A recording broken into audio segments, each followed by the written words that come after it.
आता जी सिस्टीम आपण केली होती, मी नगरसेवक असताना तुमच्या सर्वांच्या सहकार्याने या ठिकाणी जी सिस्टीम होती ती सगळी भांगळली आणि त्याच्यानंतर सगळं विस्कळीत झालं. आता डेव्हलपमेंट होत राहणार, डेव्हलपमेंटला कोणी थांबवू शकत नाही, पण याचा अर्थ आमचं पाणी कमी करा असं होत नाही.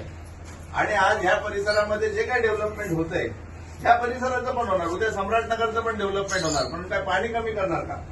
पण हे जे काय पाणी आज म्हणजे तुमचं उंबरडा, सापडला आणि डावरीपाडा, गौरीपाडा, शहाड, आंबिवली, खडकपाड्याचा तो परिसर, इथे जे काही डेव्हलपमेंट होतंय तिथे पाणी सुरळीत आहे, मग आमचं पाणी गेलं कुठे? आणि या सर्व प्रश्नांसाठी संघर्ष सुरू झालेला आहे. गेल्या म्हणजे गौरव असेल किंवा आमच्या जाधव मावशी असतील, बाकीचे सगळे इतर कार्यकर्ते पदाधिकारी असतील, व्हीडी जाधव असतील, यांच्याकडनं सारखा होणार पाण्याचं काय, कसं असं कसं काय होतं? जरा बघा, आता बघा म्हटल्यावरती माझ्याकडेही काय अधिकार तसे नाहीये नगरसेवकाचे.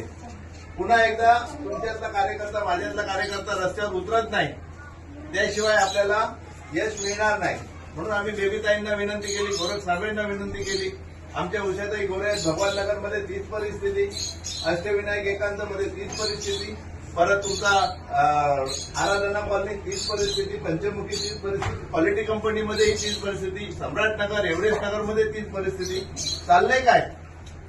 पाणी, सकाळचं पाणी सुरळीत नाही, संध्याकाळचं पाणी सुरळीत नाही, मग पाणी गेलं कुठे? आणि हे किती दिवस सहन करणार? सर्वच जण आपापल्या परीने प्रयत्न करतायत, परंतु माझी तुम्हाला विनंती आहे, खरी ताकद तुमच्यामध्ये आहे, खरी ताकद तुमच्यामध्ये. तुम्ही जोपर्यंत रस्त्यावर उतरत नाही अंडा कळशी घेऊन, तोपर्यंत तुम्हाला तुमच्या हक्काचं पाणी मिळणार नाही. अशी परिस्थिती आज प्रशासनाने केली आहे. तिथे जो ताकद दाखवेल त्याला पाणी. म्हणजे आज आमदारांचा एरिया पाण्याने सुखावलेला आहे, कारण तिथे मोठे मोठे डेव्हलपमेंट होत आहेत आणि तिथे चालतं पाणी. आणि आमचं पाणी पळवायचं आणि त्यांना द्यायचं, हे चालणार नाही. आम्हाला आमचं हक्काचं पाणी मिळालं पाहिजे. त्यासाठी माझ्या आया बहिणींनो, माझ्या तरुण मित्रांनो, विनम्र आव्हान आहे की रस्त्यावर उतरावं लागेल, पर्याय नाही. त्याच्यामुळे आपण इशारा दिलेला आहे, उद्या अंडा कळशी मोर्चा जाणार आहे. आनंद रिजन्सी ते पिंपळाचं झाड कनकावतीपर्यंत जो रस्ता आहे तोही रस्ता होत नाही. तो 2015लाच मंजूर करून ठेवलेला होता, तरी तेव्हापासून तो रस्ता होत नाही. आणखी इतर 2-3 रस्ते आहेत जिथे कुठेही अतिक्रमण नाही, कुठेही तोडफोड नाही, तेही रस्ते होत नाही. आरोग्याचं वाटोळं झालेलं आहे, पाण्याचं वाटोळं झालेलं आहे. मग हे किती दिवस सहन करणार? त्याच्यामुळे माझी विनम्र विनंती आहे माझ्या आया बहिणींनो, तुम्ही संघर्ष करणाऱ्या सगळ्या रागिणी आहात आणि तुम्ही संघर्ष करणाऱ्या सगळ्या, म्हणजे आता नवरात्र येते तर तुमच्यातली देवी जरा जागृत होऊ द्या आणि आमच्या न्याय हक्कासाठी आमचं पाणी द्या म्हणून रस्त्यावर उतरायला पाहिजे. उतरणार का? हो. काही दम नाही. उतरणार का? हा.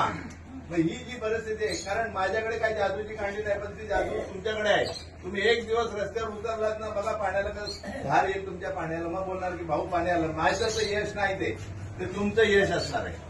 आज आमच्या बेबीताई असू दे, गोरख साबळे असू दे, आम्ही प्रत्येक चाळीमध्ये फिरतोय, आमच्या उषाताई भगवान नगरमध्ये फिरतोय. उद्देश हाच आहे की हा लढा पुन्हा लढावा लागणार.